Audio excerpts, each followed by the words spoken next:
This is Art Sense, a podcast focused on educating and informing listeners about the past, present, and future of art. I'm Craig Gould. On today's episode, I speak with artist Pam Glick. In the conversation, the Buffalo native discusses her lifelong fascination with Niagara Falls and its persistent influence on her work. We also discuss her time at RISD, the evolution of her abstract work, and her ability to overcome the hurdles that life throws at each of us. And now, a conversation about an abstract view of the falls with artist Pam Glick.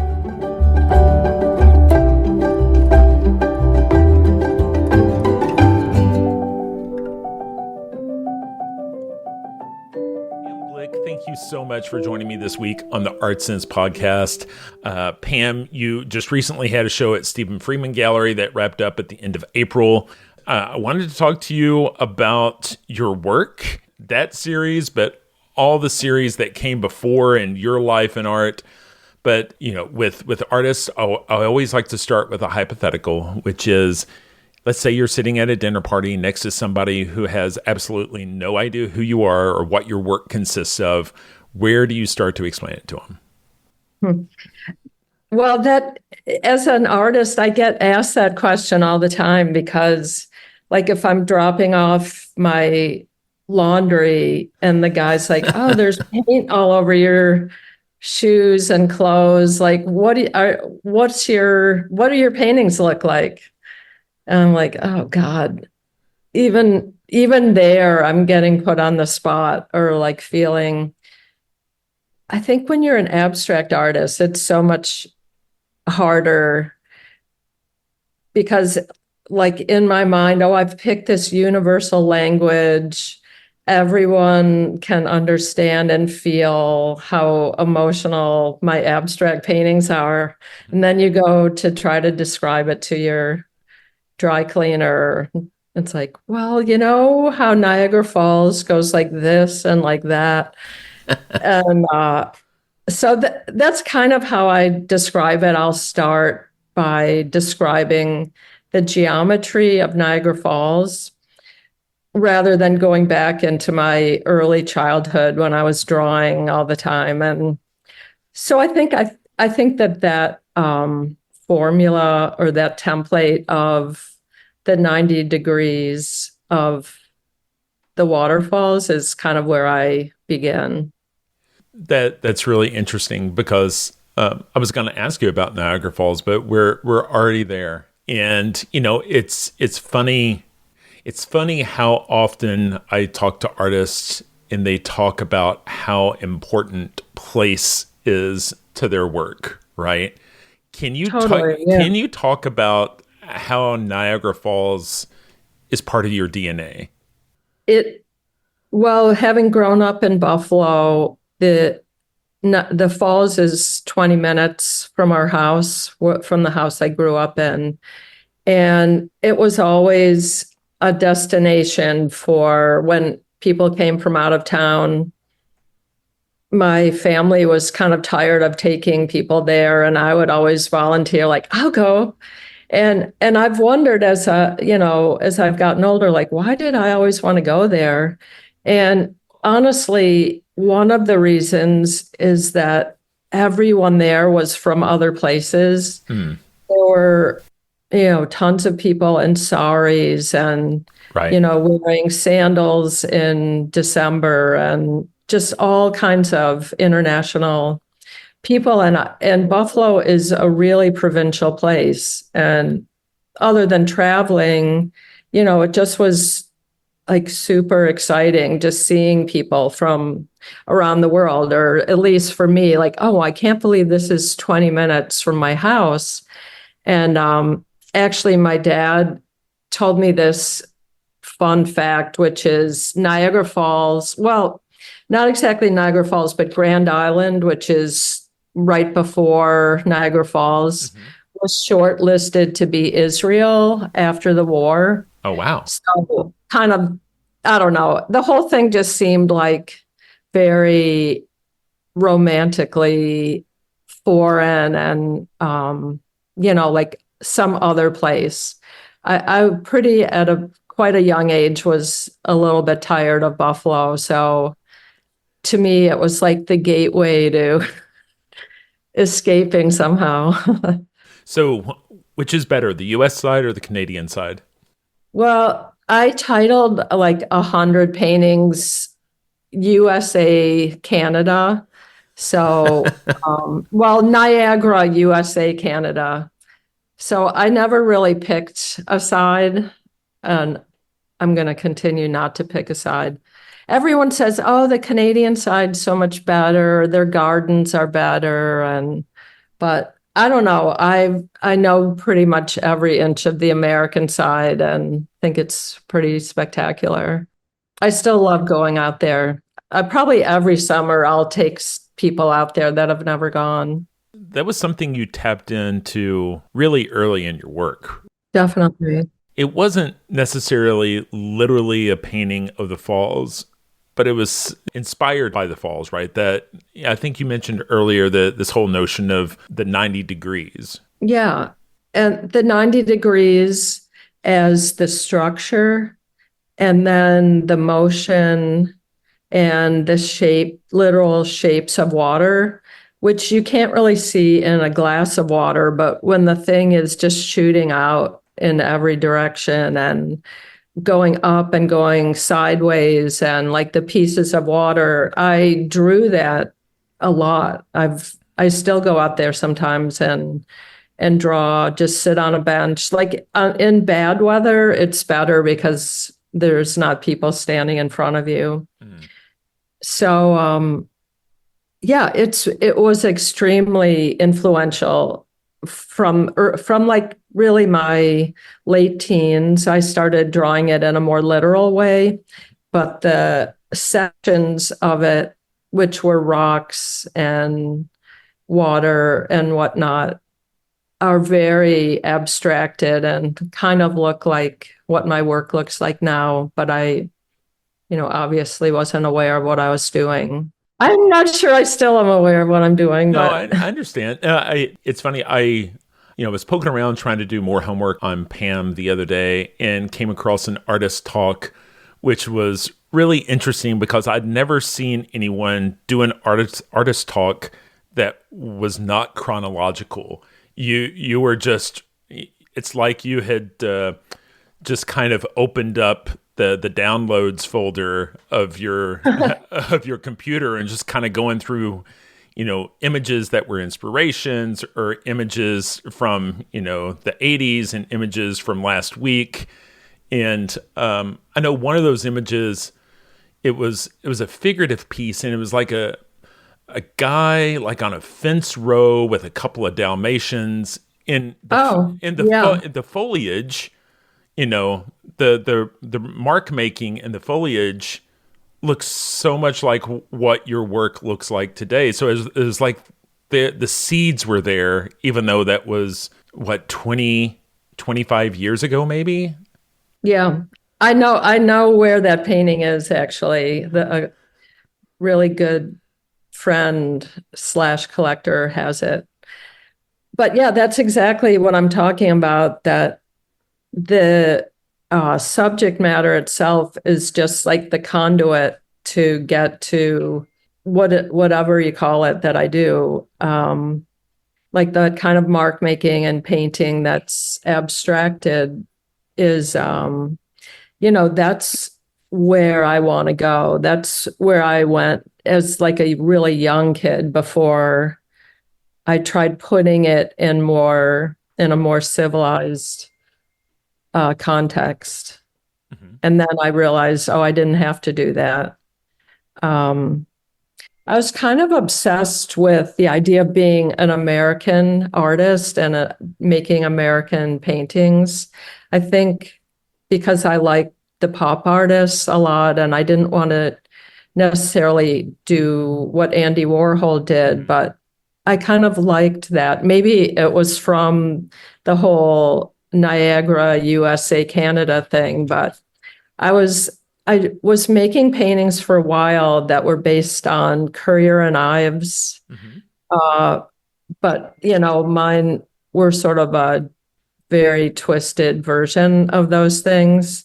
And honestly, they're just excuses to do what I'm doing now. It just happened to be like a guy and a gun, and the thing was pretty filled up with. Nothing says America like a guy with a gun, right? Yeah, exactly.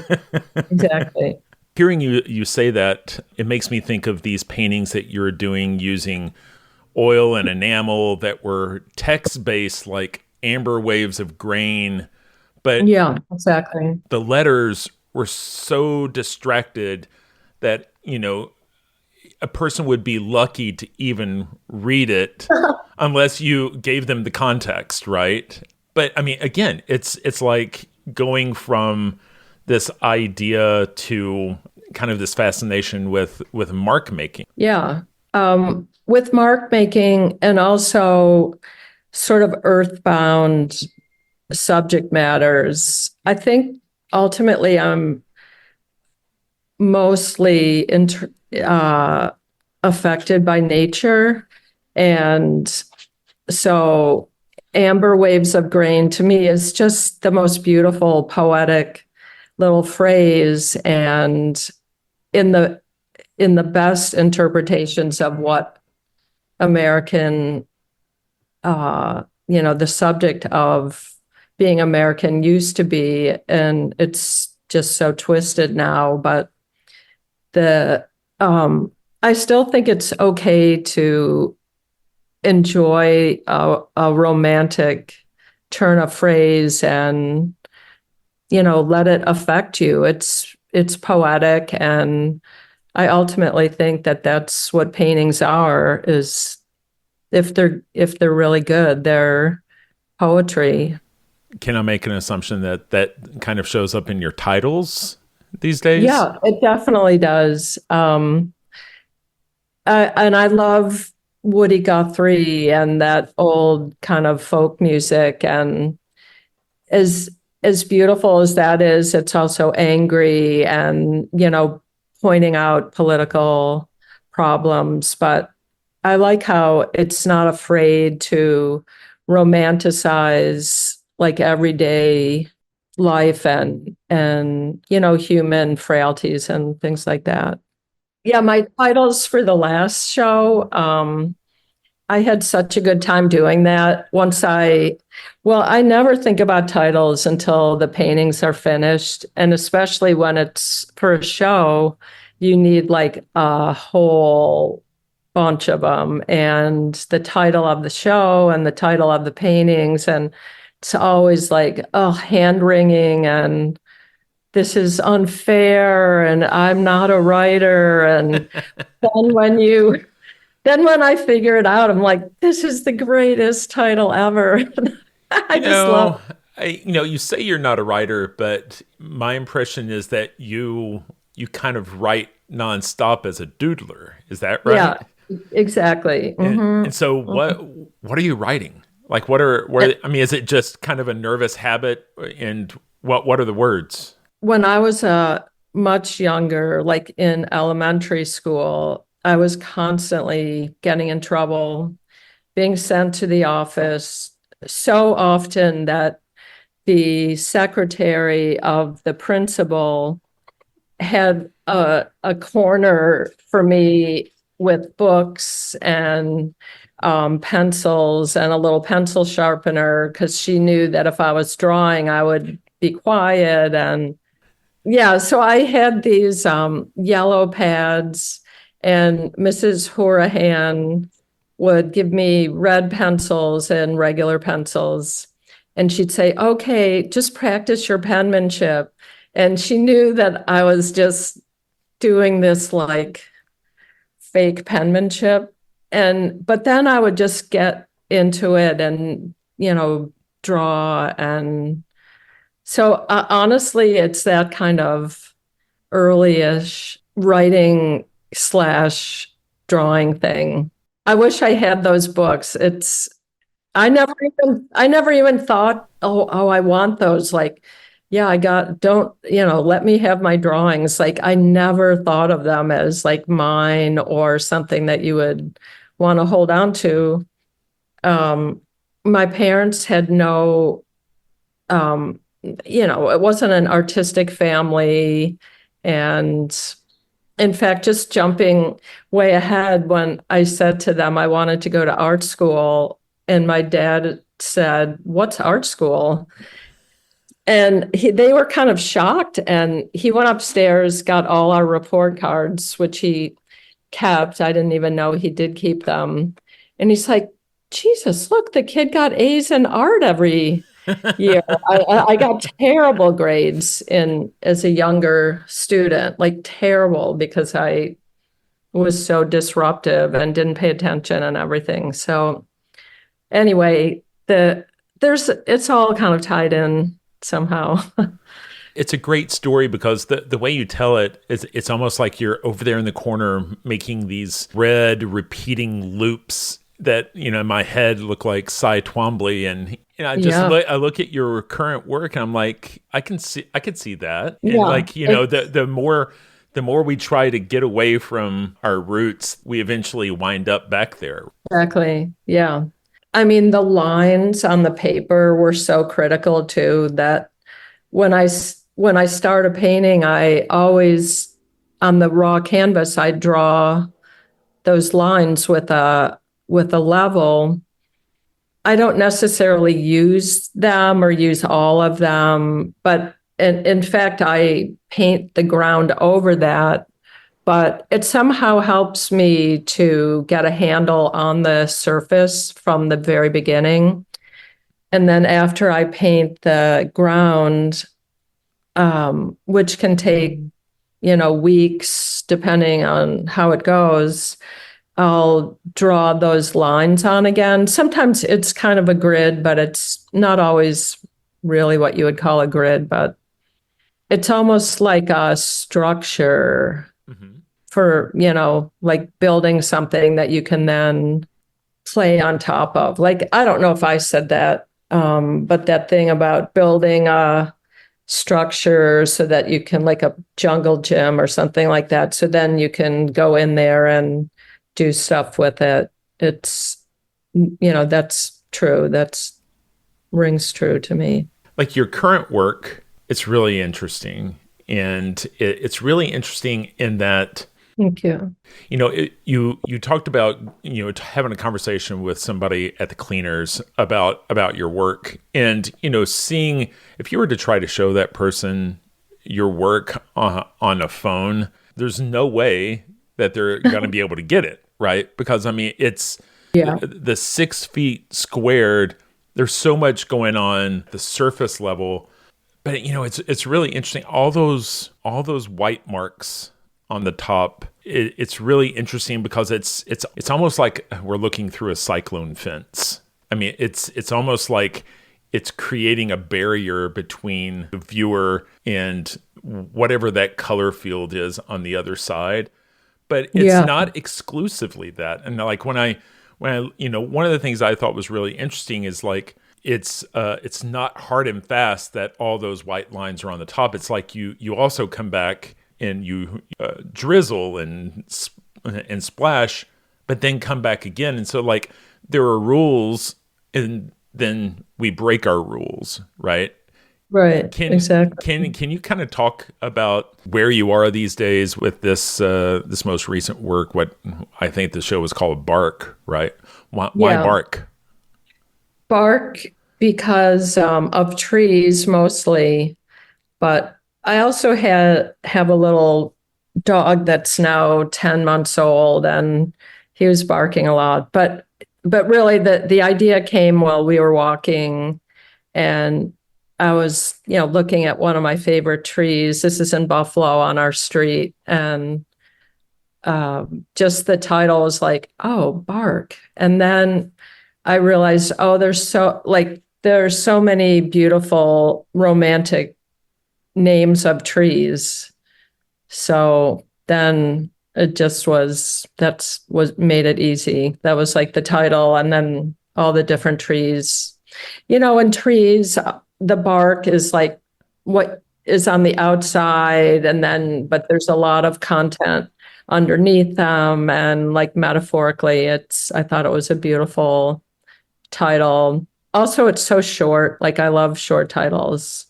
What was also interesting to me, because I'm always thinking in terms of like process, the white marks that are up on top, in a lot of ways, I couldn't figure out where they were starting and where they were in, like they're, Yeah. if that makes sense, like they it's almost like they were manifested. Obviously they're handmade, but it's like the strokes are in a way where I couldn't figure out where they were starting and where they were ending. Yeah, I love that's great that you said that because I make it so that it isn't because it doesn't really start and stop anywhere. If there's a part that I don't like, let's say the whole painting is complete in that the ground is there and I paint the white on top of it, and then I look at it and like, oh, well, this one section isn't working, or, some parts are great and other parts aren't. I just white out those parts, the parts I don't like, and basically start the whole painting over again.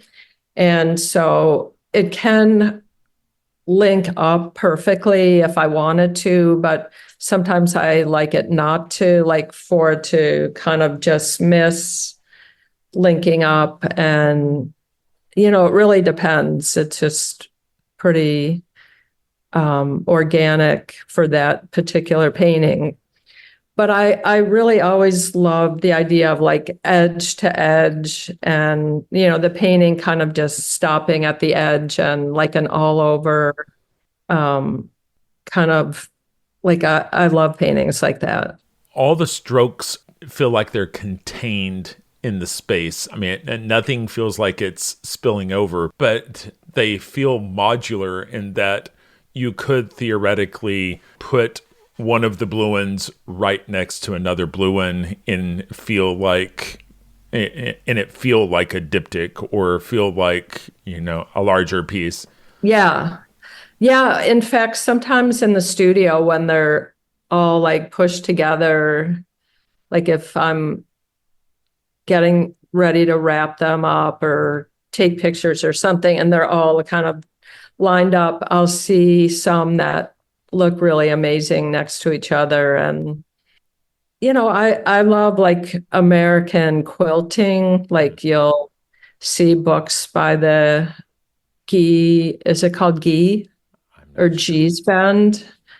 It's a quilting group from the South, and there's some really beautiful. So there is like a I don't think of them as fabric, imitating fabric or anything, but kind of the way they're made, how I'll like cut out a part, then put another part over it. You could say it's like a patch, like when you're patching up a piece of clothing or something, because you can't really scrape it off like with regular oil paint. You can scrape it down or pull paint off. I don't think I can really do that.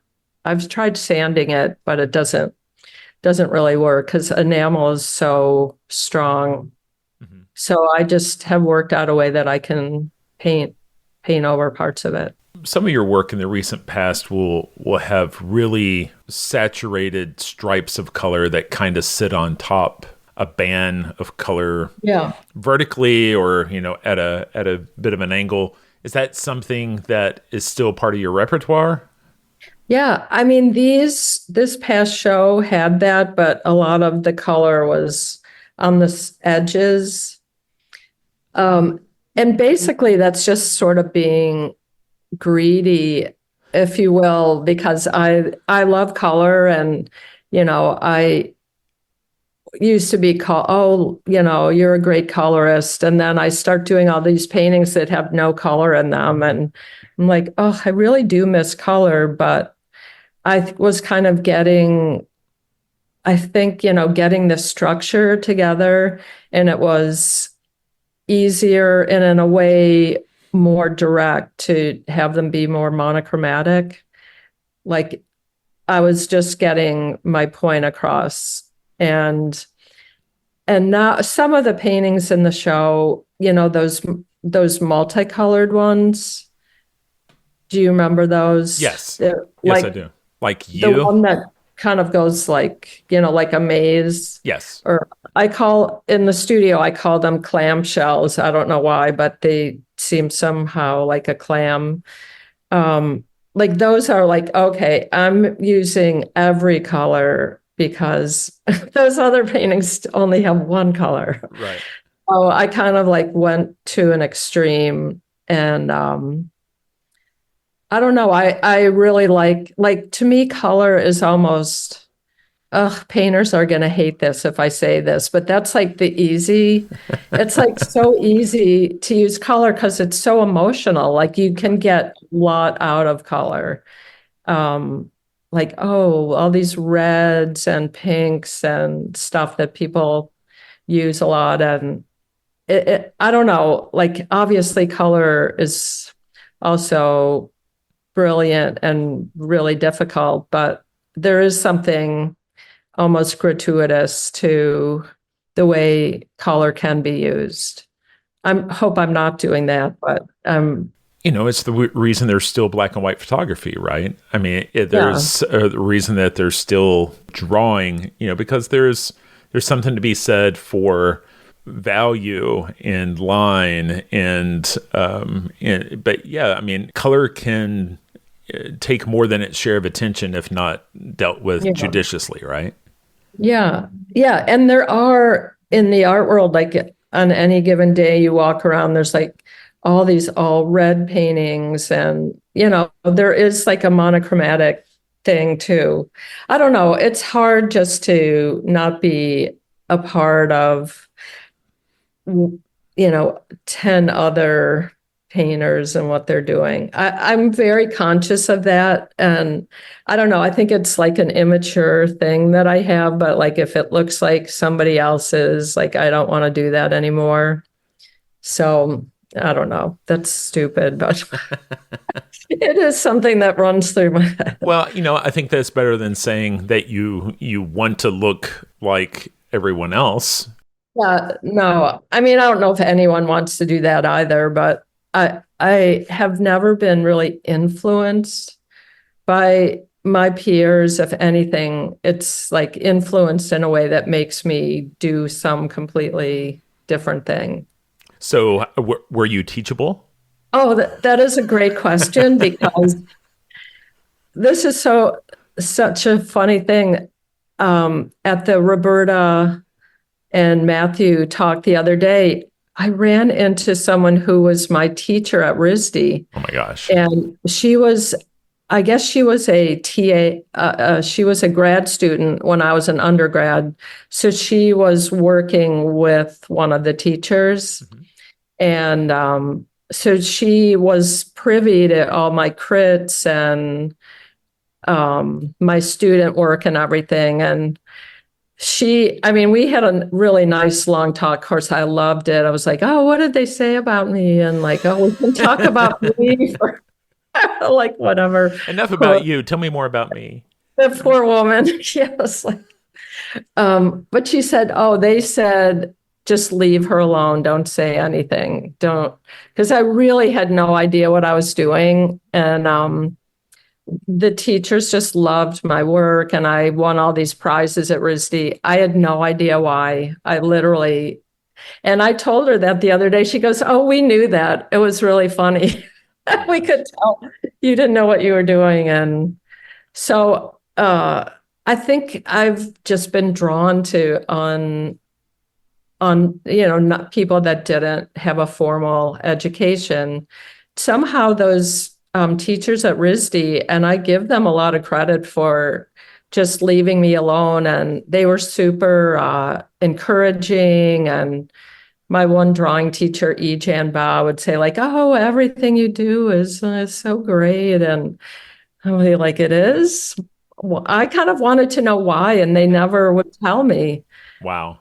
Yeah, but that's really interesting to hear because like I didn't go to RISD, but my impression has always been that there's super emphasis put on the old school instruction of figuration and like really dragging everybody through the keyhole to get things just right.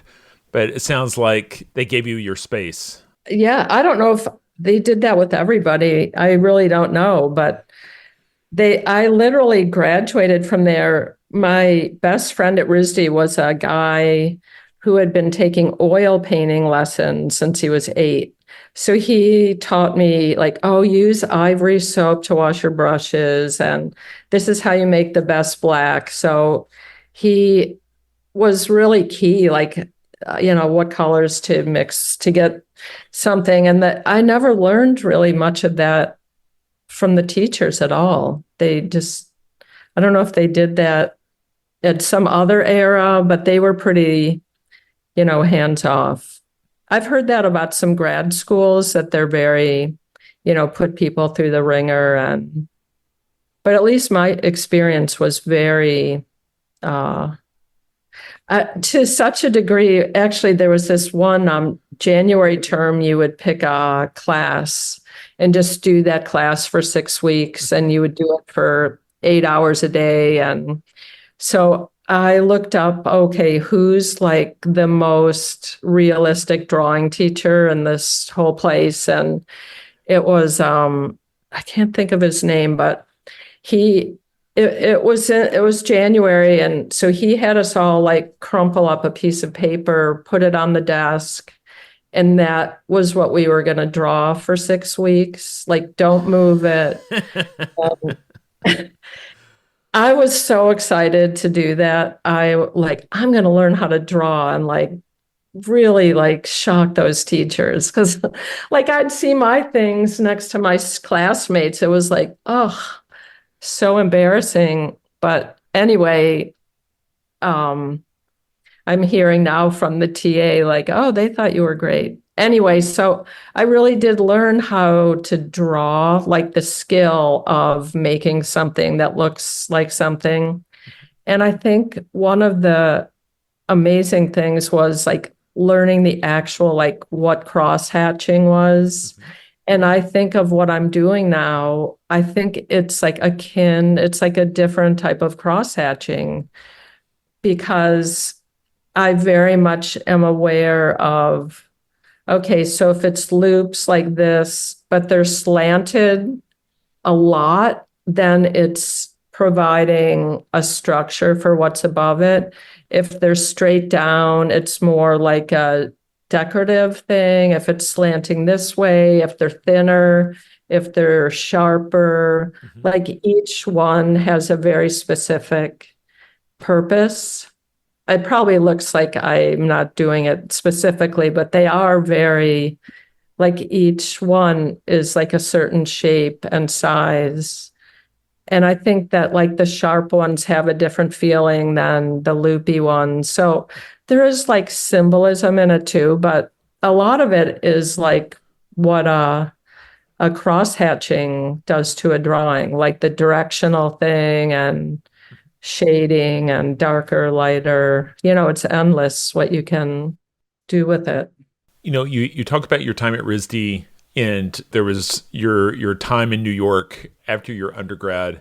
But I would love to talk with you about starts and stops in an artist's career. It's come up a few times where some really successful artists had seasons in the wilderness. Yeah, literally. I literally did have that. And so I think it's a great thing to talk about, because there are a lot of people out there that can get discouraged thinking that that season, that opportunity has passed them by. Can you kind of talk about the starts and stops in your career and how they happened and how you got back on track? Yeah. Yeah. It's kind of, everyone probably has their version of this, but mine is almost like a triangle of Buffalo, New York, Vermont, Buffalo, New York. And that's where I am right now. So each of those things kind of were, necessary because of human needs and like family situations. And I grew up in Buffalo, left at, I was 18 when I went off to college, moved to New York for about 20 years. Then I had my first child, and my first, that 20 years was, probably the most important of anything. I loved living here, having other artist friends, being independent. You know, I had a gallery that showed my work, and, I wasn't like a household name or anything, but, somewhat successful career-wise. But just, it was like a very free time in New York. It was the 80s.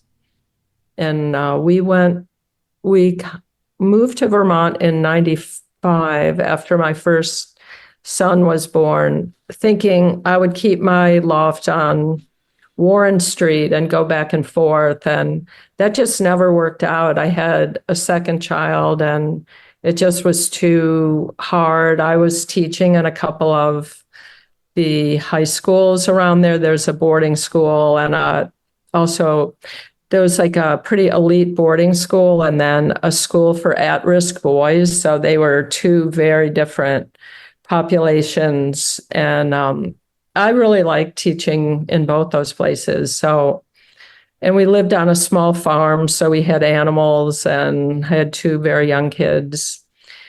And so the thing that I let go was the career part of it, of my being an artist, but I was always making things and mostly working on paper for probably 10 years because I didn't have a proper studio for painting. And so then when I had to move back to Buffalo, so that was about 10 years ago. For the first time, I got a huge studio again. I hadn't had a real studio, and it's like, oh, what am I going to do in this huge studio? And I just was like, oh, I'll just paint Niagara Falls and see what happens. And so I kind of went back to that, and it was way more abstracted right from the beginning. And my goal was always to get back here, to get back to New York. And I just kept wondering, how is that going to happen? Like, why is this taking so long? And so I think in the downtimes of, especially in Vermont, I was always like, in my mind, okay, this kind of painting is more important than that kind of painting. And this is the kind of painting I can do. This is the kind of painting I really can't do. And what am I willing to do now? What do I want to do now? And I kind of was like really enjoying like sifting through my own work in my mind and kind of work in general and the whole like history of art. Like it was really an okay time to just do that. And 10 years is a long time, but like raising kids is very creative. I was, oh, let's make puppets and, build a fort and doing all this kind of stuff. And so you do that and you're like raising a person, like you don't really have, like, I'm not dying to go paint as I'm already being creative somewhere else. So that need is kind of, is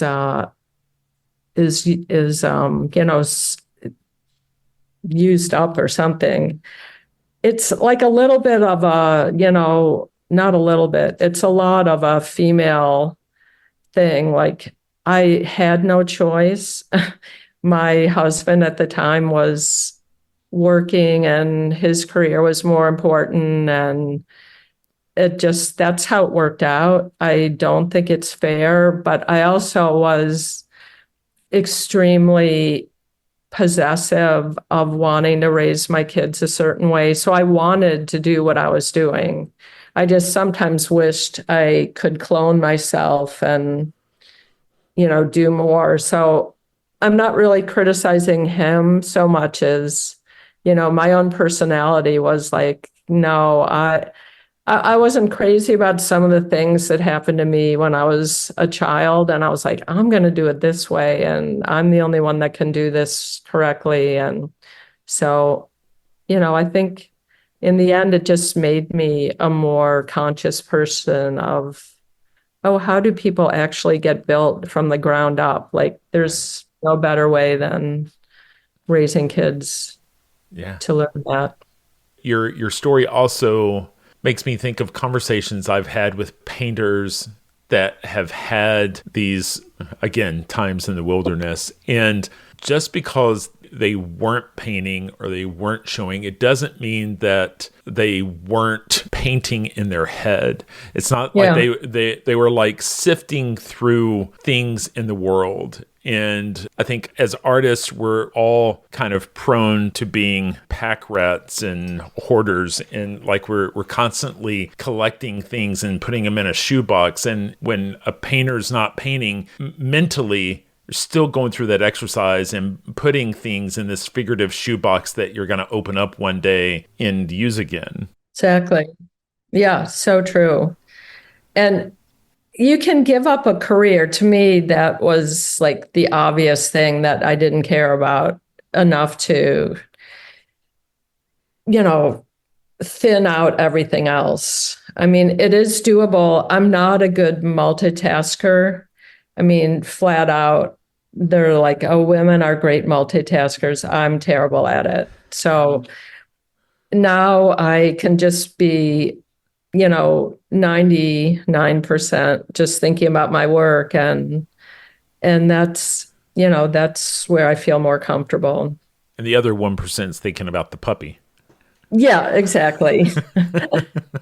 Yeah, I always have liked finding animals and taking care of them and, bringing in half dead birds into the house and stuff. So that's just a little, I don't know why that, I don't know if there's anything to do with art with that, but I do love being in nature. And so, I mean, you can't really see, this is my apartment, but it's a little studio apartment on the corner of 107 and Central Park West.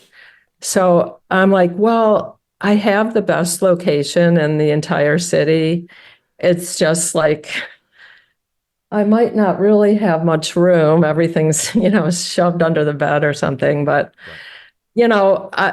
I need to be by the park. Like, it's just something that is, more than healthy for me to do that.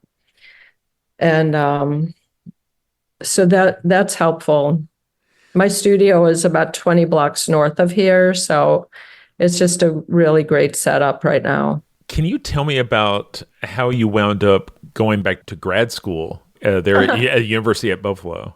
Yeah, that was kind of ridiculous because a friend of mine in New York told a mutual friend of ours that was a professor at UB. I moved back because one of my kids had to go finish up school. It was like a family reason. And so I was at an opening in Buffalo, and this woman came up and like, oh, so-and-so told me to look you up, and would you like to teach at UB? And I was like, oh yeah, that would be great. And she asked me about my background, and I was like, no, I went to RISD. I didn't go to grad school. And she's like, oh, no problem. We can give you a teaching fellowship.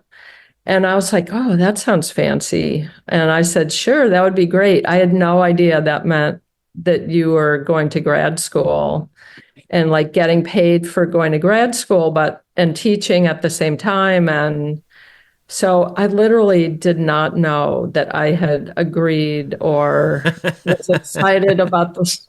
That's so stupid. I just, blame it on living on a farm in Vermont for 10 years. And so I wanted to teach, and once Joan told me, oh, well, this actually means that you're a grad student, but you don't have to pay for it, and we pay you to teach. And I'm like, okay, that all sounds great. So that's how it happened.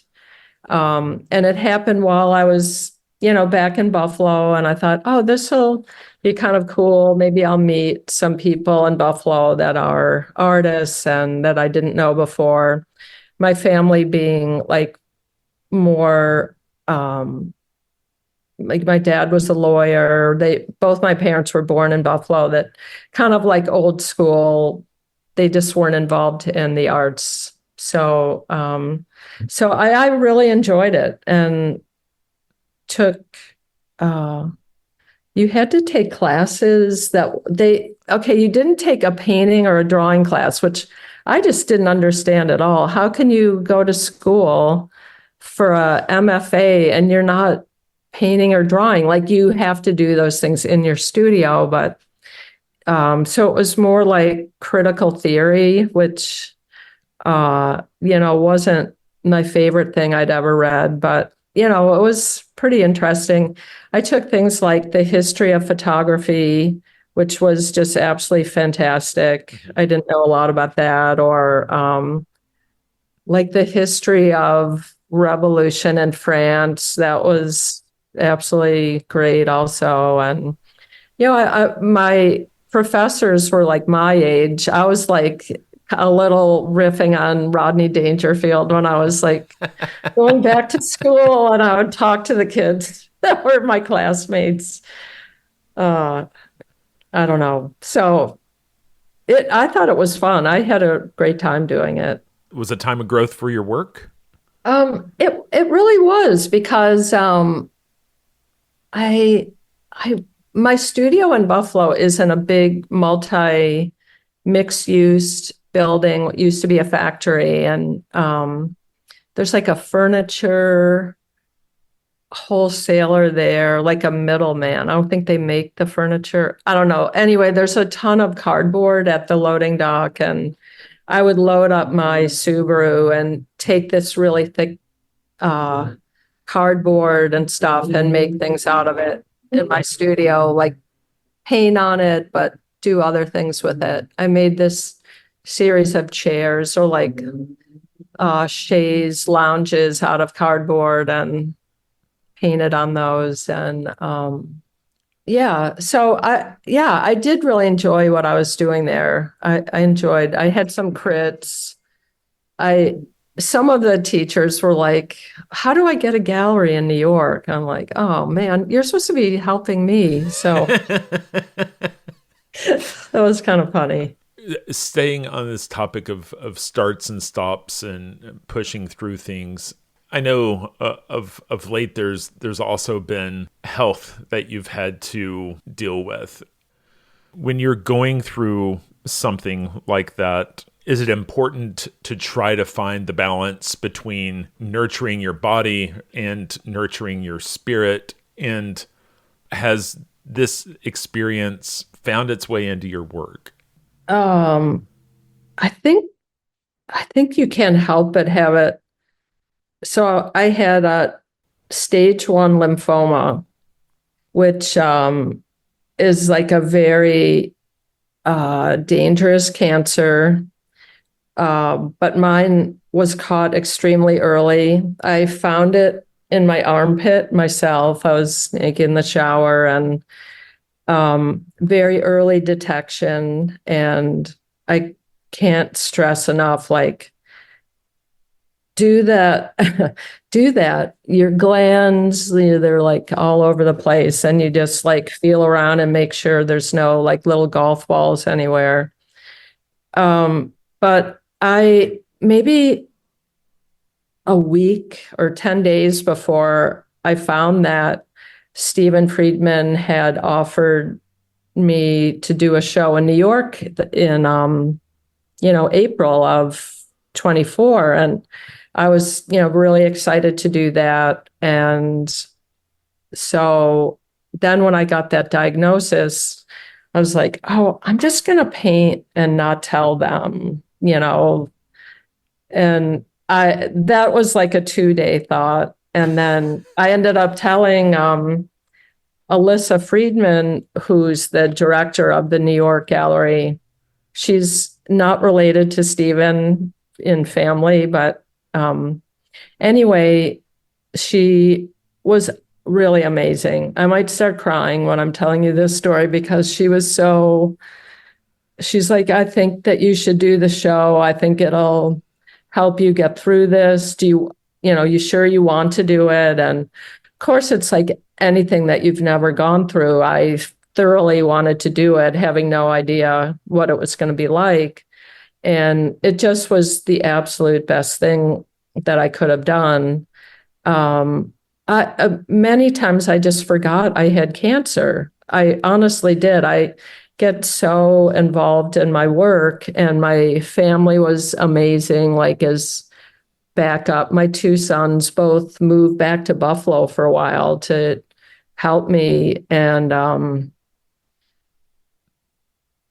like a lot of artists, you just get lost in your work, and it's like the portal to your happy, peace of mind and everything else. So, there were some days that I was so tired, I just stayed home and, was very, and still I'm very conscious of what my body is telling me. If you're tired, you should just go rest and whatnot. But for the most part, until like the 3rd round of chemo, the first 2 just really didn't get me down that much. Like physically, I was, doing pretty well and fully knew sort of what I wanted the show, like what I wanted to try in my paintings. And I had a show the summer before that in London at Stephen Friedman. And once you have a show, you kind of see it's like the last paragraph in your book, and you're like, oh, okay, now I know what I want to do next. So I really very much wanted to do certain things. And so the work was cut out for me. And again, it was like, I've had this thought at other times in life, like, oh, I'm going to paint my way out of here. I just kind of thought that in Vermont sometimes. And I was like, it's okay. Like my doctor was like, you've got a very good prognosis. It's just going to suck going through this chemo. And in fact, the timing, I did the work. I finished my chemo, all the CAT scans and PET scans came out. We're all, cancer-free. I'm cancer-free now. I get checked every 3 months. So I think that I was so focused and so looking for a way out mentally of what was happening, that the work was like almost more full of joy than anything I had done before. I'd say, if anything, how it affected my work was it's somehow very emotional. I have no idea. Like people that have looked at it have said like some amazing, like Rothko-y things like, oh, it made me cry. It made me feel this and that. And by no means am I saying I'm Rothko. Like, hope nobody got that impression, but I did somehow project emotion in there. And, basically like just so happy to be alive, happy to be painting, happy to be like, oh, I have my language. I can just like get in there and swim around. And as I said, like sometimes people would say, oh, how are you? How's your day? How are you feeling? I'd be like, oh, I forgot that I was sick for a minute. Like I just am thoroughly thinking about other things. So I don't know if it changed my work forever, but it definitely was extremely liberating and like in the best sense of like oh, these are going to be the last paintings you ever make. Like, do what you want to do. Because that goes through your mind too. Like, hey, I might actually not make it through this thing. And so what do you want to do? And that, so I feel like I did do, for the most part, it was what I wanted to do. The wonderful thing about being an artist is that you wake up every day with an unfinished painting that you have to get back to. And, every day you wake up with, some sense of purpose and unfinished project you have to finish. And I think that's one of the reasons why there are so many nonagenarian artists. Totally. You can work every day of your life and there's always more work to be done, but it's a blessing. And so, you talked about the last paragraph, the figurative last paragraph when you look at this work and, okay, I see where I'm going to start the next paragraph. Do you already have an idea of what Bark has set you up for, where you're headed? I do, yes. The short answer is I really do. And some of the paintings in that show, I just like, oh, I can't believe I made that. Like, I really like them. That doesn't happen all the time like that. So I'm like, oh, do I try to do that again? Or, what are the things? I almost have to look at the ones that aren't as good, like what happened, what would I do next time? Like they're complete within themselves, but so the short answer is, yeah, I do definitely know what I want to do. And it's always a surprise, like in the studio, especially, like I'll think, oh, that is so good what I just did today. And I'll go home and be like, oh yeah, I'm like all about it.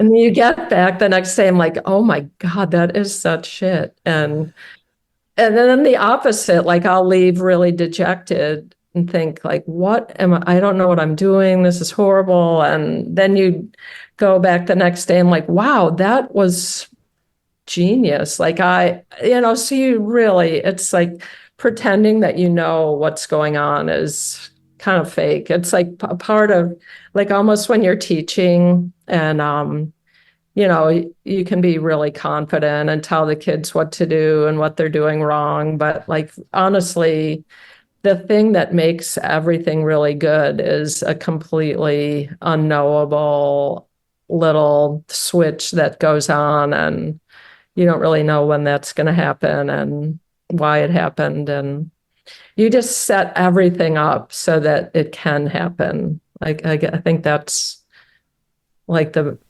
key. It's a place that I think we all aspire to get to. And I was speaking recently with Stanley Whitney, and he is talking about trying to get to this place of rhythm and trying to get to the zone. And setting yourself up to improvise and not really question yourself. Well, it feels right. It feels right. Yeah, exactly. It's so funny how like literally every type of artist, it still comes down to that.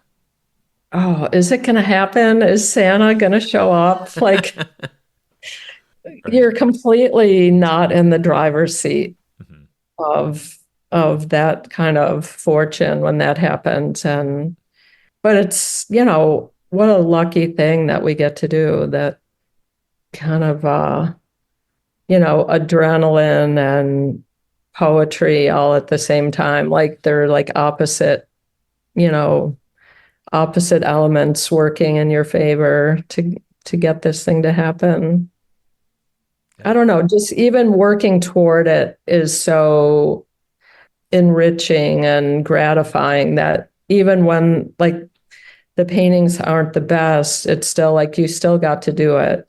I think that's how I felt when I was sick. Like, hey, I still am getting to do this thing. Like, it's pretty amazing that it's sort of saving me from like being a misery for 6 or 8 months, however long it took. Pam, I can't thank you enough for your time. It's been a lovely conversation. It has. It was great getting to see your work at Stephen Friedman, and wish you all the best and look forward to the next iteration. It was great to meet you and talk to you too. It was really fun.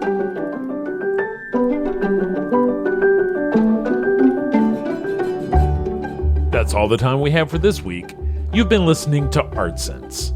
You can find the show on Apple Podcasts, iTunes, Google Play, Stitcher Radio, Spotify, or your favorite podcast app. If you've enjoyed this podcast, be sure to subscribe.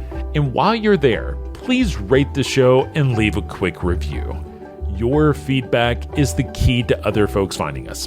And if you'd like to see images related to the conversation, read the transcript, and find other bonus features, you can go to cambia.art and click on the podcast tab.